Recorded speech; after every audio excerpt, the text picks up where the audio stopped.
Today we're making a juice for anemia.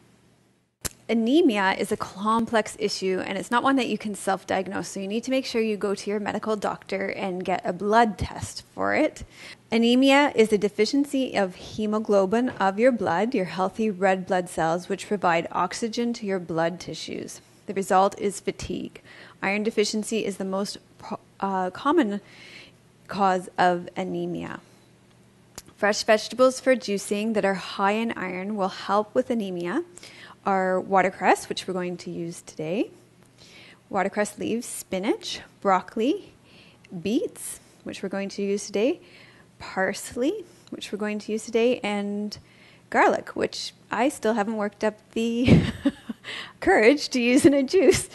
We're also going to use oranges because vitamin C helps with the absorption of iron. So apples or citrus fruits can be added to your juice to make it more palatable, but also to help the absorption of the iron.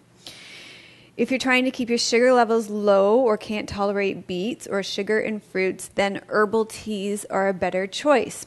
And we're going to make an herbal tea as well today because I absolutely could not do this juice, not just because of the sugar levels in it, but because that orange there would just give me a migraine in 2 seconds flat. So I decided to do an herbal tea for this. We're going to do a herbal tea of burdock root, dandelion leaf and root, and actually I found this is a roasted dandelion root tea that I found. But you know what? Even here in perfect Victoria, we noticed that the dandelions are sprouting up. So you could go out and pick dandelions and dry the leaves and make your own tea for much cheaper than I bought this at the health food store yesterday. And stinging nettle. Stinging nettle, all these things are fabulous anemia fighters. So this is a great anemia fighter tea, and you can just see how nice and dark that's getting as we're steeping that. One other thing that I want to mention that will help to fight anemia is to cut back on your caffeine. Caffeine really limits your iron absorption. So this includes coffee, tea, and chocolate. So if you're looking for a hot drink, then try the anemia tea that we're making today. And I put the recipe in the show notes. So let's go ahead and make our anemia juice. We've got 1 cup of watercress, half a cup of parsley, which actually I've probably gone up to about a cup here, 1 orange, and 1 large beet. This was 2 small beets at the grocery store yesterday. We'll go ahead and juice this all up.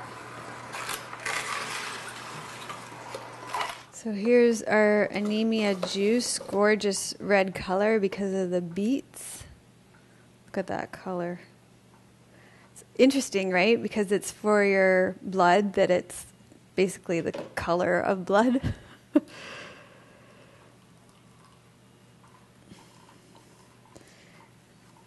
This is going to be a nice sweet juice with that orange and those beets. I'll just go ahead and strain this all off camera for you. Okay, there's our juice for anemia. And here's our tea. Look how dark and rich that color is too. Our herbal tea, medicinal tea for anemia. So there you go, 2 solutions for anemia.